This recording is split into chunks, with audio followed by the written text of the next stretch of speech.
Bismillahirrahmanirrahim. Assalamualaikum warahmatullahi wabarakatuh. Waalaikumsalam warahmatullahi wabarakatuh. Bagaimana kabarnya hari ini? Alhamdulillah baik. Ya, alhamdulillah luar biasa. Allahu Akbar. Ulangi ya, biar semangat. Bagaimana kabarnya kalian hari ini?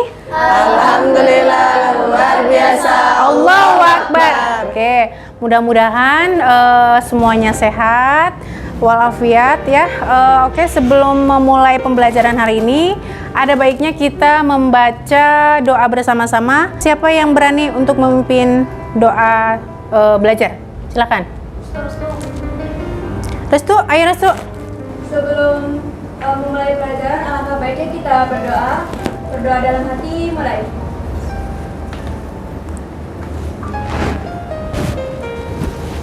Doa selesai.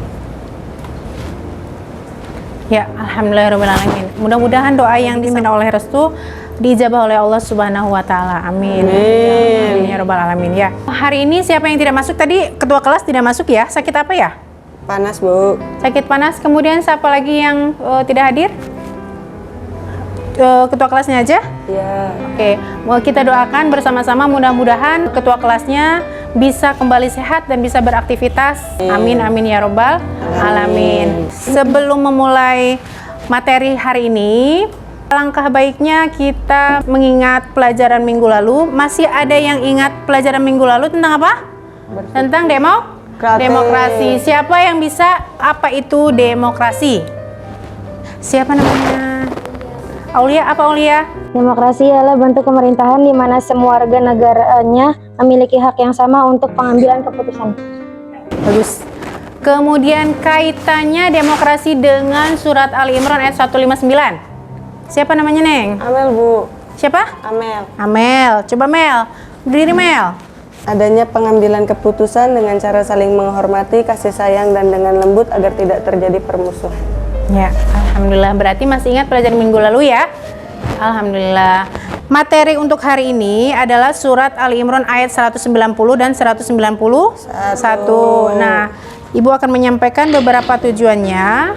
Beberapa tujuan pembelajaran yaitu di ayat 190 dan 191. Yang pertama, peserta didik mampu mengidentifikasi isi kandungan dan asbabun nuzul. Yang kedua, peserta didik mampu menjelaskan isi kandungan dan asbabun nuzul dari surat Ali Imran ayat 190 dan 191. Yang ketiga, peserta didik mampu mengimplementasikan sikap berpikir kritis sebagai cerminan dari Quran surat Ali Imran. Selanjutnya, peserta didik mampu menafsirkan makna dalam Quran surat Ali Imran secara sederhana. Kemudian peserta didik juga mampu menilai sikap berpikir kritis sebagai cerminan dan hadis terkait dengan tepat. Dan yang terakhir, peserta didik menunjukkan sikap kritis dan ciri orang-orang berakal atau ulil albab sesuai pesan Quran surat Ali Imran ayat 190 dan 191.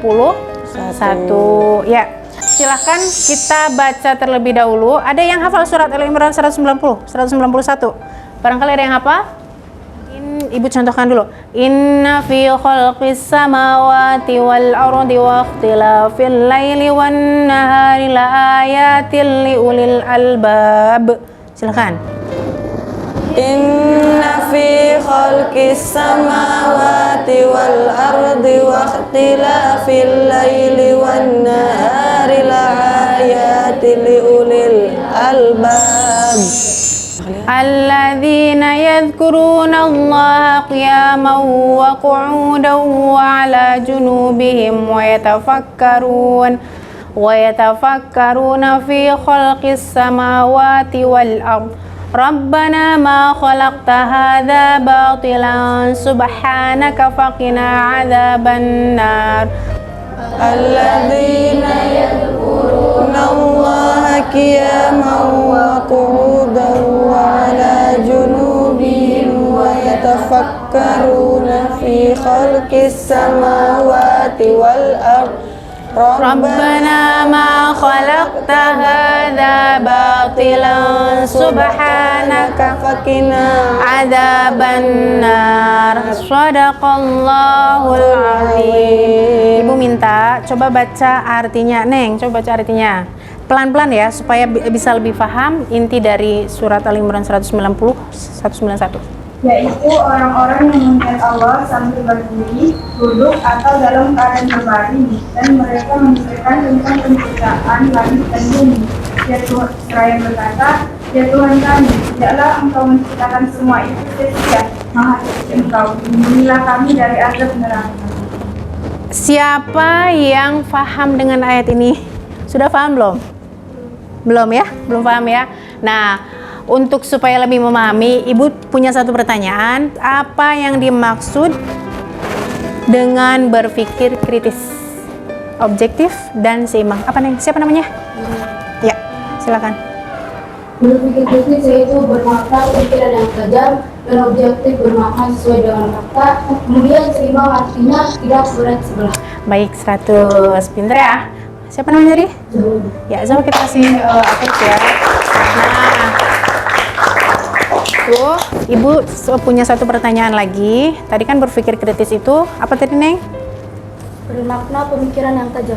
Berpikir tajam. Kemudian objektif sesuai dengan fakta. Kemudian seimbang. Ya, tidak berat sebelah. Nah, itu tadi tentang berpikir kritis. Sekarang kayak gini. Supaya lebih memahami, nanti Ibu kasih 2 kelompok. Satu kelompok mengerjakan PowerPoint, kemudian kelompok 2 juga mengerjakan PowerPoint. Nanti di situ kalian diminta untuk menggambarkan makhluk apa sih sebetulnya yang sangat merugikan menurut kalian.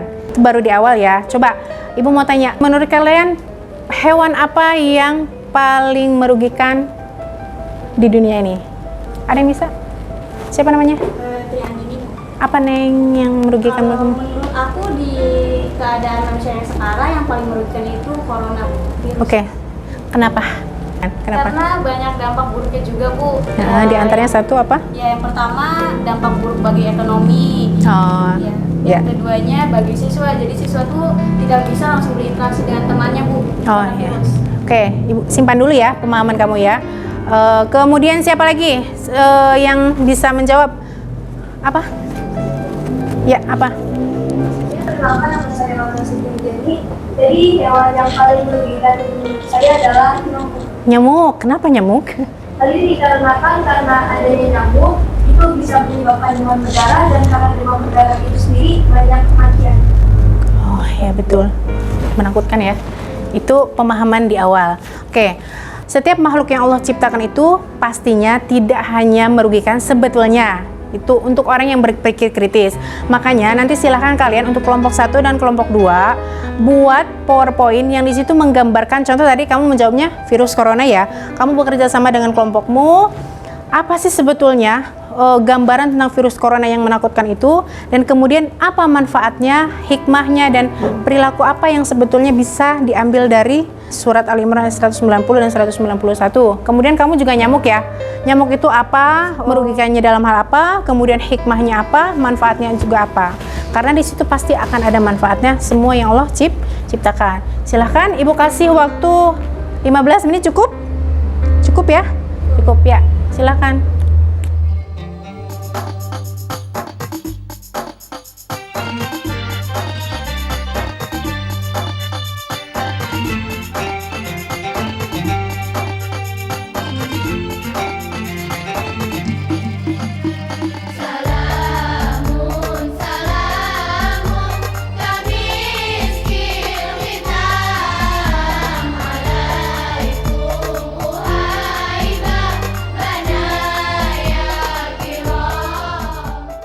Oke, waktunya sudah habis ya.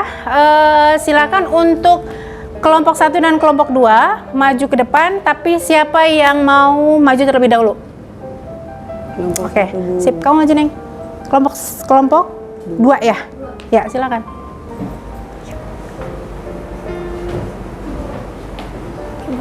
Silakan. Itu ya, dipakai ya. Ya, bukan dulu. Baik. Assalamualaikum warahmatullahi wabarakatuh. Waalaikumsalam warahmatullahi wabarakatuh. Ya, baik. Jadi berdirinya kami di sini adalah untuk mempresentasikan tentang hasil diskusi kami mengenai implementasi dari surat Ali Imran ayat 190, yaitu salah satunya adalah bertafakur terhadap ciptaan Allah. Sebelum masuk ke materi, izinkan kami untuk memperkenalkan diri kami terlebih dahulu dengan saya Aura Siti Anjani dan rekan saya Rini Susriani. Dengan tema tafakur mengenai ciptaan Allah kali ini, ada satu hewan yang akan kami bahas, yaitu nyamuk. Seperti yang kita tahu, banyak stigma masyarakat di saat ini kalau nyamuk itu merupakan sumber penyakit, hewan yang suka menghisap darah, dan hewan yang membuat gatal. Tidak hanya itu, nyamuk juga menjadi salah satu penyebab penyakit yang cukup berbahaya, yaitu demam berdarah, dan penyakit tersebut juga seringkali merenggut banyak korban jiwa. Namun, ciptaan Allah yang dianggap merugikan dan sumber penyakit ini menghasilkan salah satu manfaat bagi kita, yaitu obat nyamuk, merupakan karya yang bermaslahat. Kenapa harus obat nyamuk? Karena adanya nyamuk muncul obat nyamuk. Obat nyamuk diproduksi oleh pabrik, dan di pabrik, satu pabrik memiliki karyawan ribuan. Andai ada 10 merek obat nyamuk dengan karyawan 1000 orang, tiap karyawan memiliki 3 anggota keluarga yang dinafkahi. Dalam sehari nyamuk memberi manfaat untuk 3000 orang. Dalam sehari, nyamuk yang dianggap merugikan mampu memberi manfaat bagi banyak orang. Bagaimana dengan kita? Oleh karena itu, nyamuk yang seringkali kita anggap sebagai hewan yang merugikan manusia, ternyata juga memiliki sisi positifnya, yaitu sebagai manfaat bagi manusia. Karena dengan adanya nyamuk ini, maka terciptalah obat nyamuk, yang dimana obat nyamuk tersebut bisa membantu perekonomian masyarakat. Dan dengan adanya obat nyamuk itu, maka harus didirikan suatu pabrik, di mana di dalam pabrik itu pasti membuka banyak lapangan kerja. Dan dengan adanya lapangan kerja tersebut, maka akan mendatangkan rezeki bagi orang-orang yang bekerja di pabrik nyamuk tersebut. Ada kesimpulan di sini bahwa kita juga harus bertafakur kepada ciptaan Allah, bahwa ciptaan yang merugikan manusia itu juga tidak sepenuhnya merugikan, namun juga membawa banyak manfaat bagi kita semua, karena semua makhluk yang diciptakan oleh Allah juga memiliki dampak yang baik. Sebelum kami menutup presentasi kami hari ini, apakah ada yang ditanyakan? Izin bertanya, perkenalkan nama saya Triandini. Jadi saya akan menanyakan pendapat kakak-kakak. Kalau kan untuk umur nyamuk sendiri cuma 1 malam. Iya. Tapi kita diciptakan ada beberapa obat biar bisa membunuh. Tapi ada beberapa juga manusia yang suka nampak bagian tubuhnya kalau digigit nyamuk. Nah, jadi pendapat apa gimana? Mending kita dibiarkan saja atau ditepak-tepak dulu? Gimana? Silakan dijawab ya. Pertanyaan menarik. Silakan. Baik. Seperti yang kita tahu sendiri, umur nyamuk memang tidak lama, tapi perkembangbiakannya itu sangat cepat. Nah, untuk nyamuk sendiri kan, kalau semisal ada satupun yang mati, sebelum nyamuk itu mati juga sudah berkembang biak terlebih dahulu dan ada banyak jentik-jentiknya. Oleh karena itu, kita juga membutuhkan obat untuk membasmi jentik-jentik tersebut agar tidak tumbuh menjadi nyamuk yang dewasa. Baik. Sekian presentasi dari kami. Mohon maaf apabila ada kekurangan dan kesalahan kata. Kurang lebihnya mohon maaf. Wassalamualaikum warahmatullahi wabarakatuh. Waalaikumsalam warahmatullahi wabarakatuh. Silakan. Baik, terima kasih. Dilanjut ke kelompok 1 yang belum maju ya. Tinggal kelompok 1. Silakan kelompok 1. Assalamualaikum warahmatullahi wabarakatuh. Waalaikumsalam warahmatullahi wabarakatuh. Berdirinya kami di sini akan mempresentasikan tentang berpikir kritis tentang virus corona. Kami dari kelompok 1, saya Restu Andriani. Saya Triandini. Jadi yang kita ketahui, virus corona tersendiri banyak dampak negatifnya yang manusia rasakan atau yang kita rasakan. Ya kan Teh, Kak? Kebanyakan dampak negatif. Salah satu penyebab corona itu karena kita tidak bisa menjaga kebersihan tubuh sendiri. Dan penyebabnya adanya virus corona ada di dalam tubuh kita. Salah satunya kita bisa batuk, demam, dan yang lebih parah itu bisa menyebabkan kematian. Adapun hal-hal yang sederhana, cukup sederhana tapi sangat berpengaruh, seperti contohnya saat kita bersin atau batuk, kita bisa menutup hidung dan mulut kita dengan tisu. Tapi jadi jangan pakai telapak tangan. Terus setelah itu jangan lupa buang tisunya itu ke tempat sampah, lalu cuci tangan lagi. Dan gunakan bagian dalam sikumu kalau seandainya tidak ada tisu ataupun sapu tangan. Tapi di sini juga kita bisa mendapatkan hikmahnya dari adanya virus corona.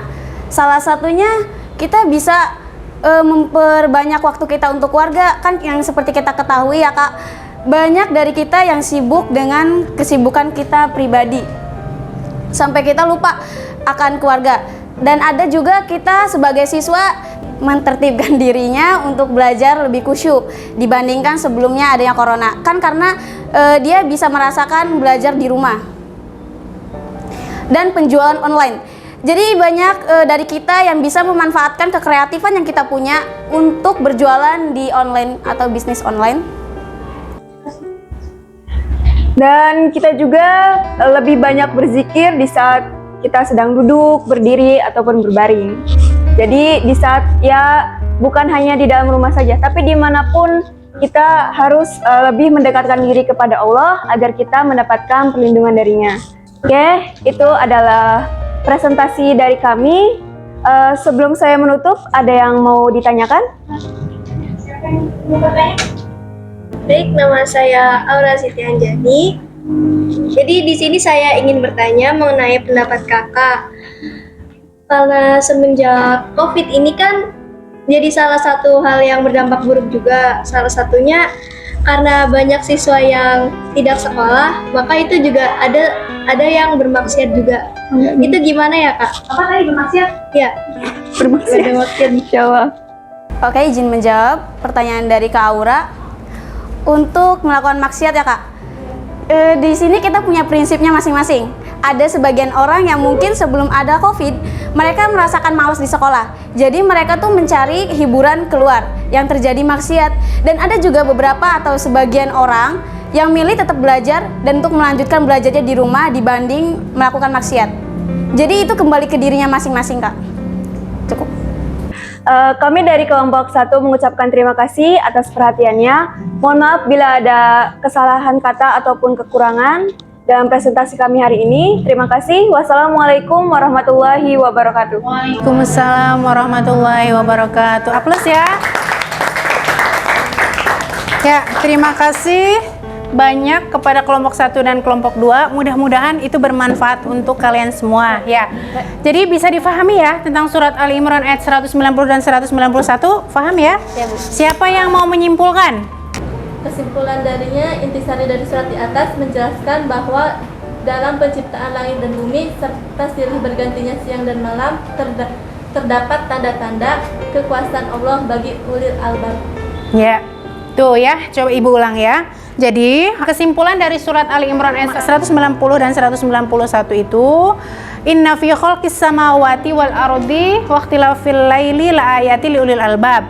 Di situ dalam penciptaan langit dan bumi, kemudian pergantian siang dan malam terdapat tanda-tanda kebesaran Allah pada siapa? Pada ulil albab. Siapa itu ulil albab? Ulil albab itu adalah yang pertama, orang yang cerdas. Siapakah orang yang cerdas itu? Orang yang mampu berpikir kritis. Itu maksudnya. Orang yang mampu berpikir kritis. Kemudian juga yang kedua, orang yang senantiasa berzikir kepada Allah, baik dalam keadaan berdiri, keadaan duduk ataupun berbaring sambil menciptakan, merenungkan ciptaan Allah Subhanahu wa taala. Nah, di situ sampailah pada tahapan begini. Oh ya Allah, ternyata semua yang diciptakan oleh Allah Subhanahu wa taala itu tidak ada yang merugikan. Seperti tadi di awal kalian pahami ya. Nyamuk atau contohnya ataupun virus corona tidak ada yang tidak berguna. Semua yang Allah ciptakan itu pasti ada manfaatnya, ya. Untuk minggu depan, Ibu berikan tugas. Kalian ini sudah paham tentang materi Ali Imran 190. Nanti silahkan resum materi hari ini, minggu depan dikumpulkan, ya. Itu Kemudian, nah untuk mengakhiri pertemuan hari ini, bersama-sama mari kita membaca hamdalah, alhamdulillahirabbil alamin. Ya, setelah ini silahkan kalian pulang ke rumah masing-masing. Kemudian hati-hati di jalan. Ketika sampai rumah, sampaikan salam ibu untuk orang tua kalian di rumah. Terima kasih. Wassalamualaikum warahmatullahi wabarakatuh. Waalaikumsalam warahmatullahi wabarakatuh.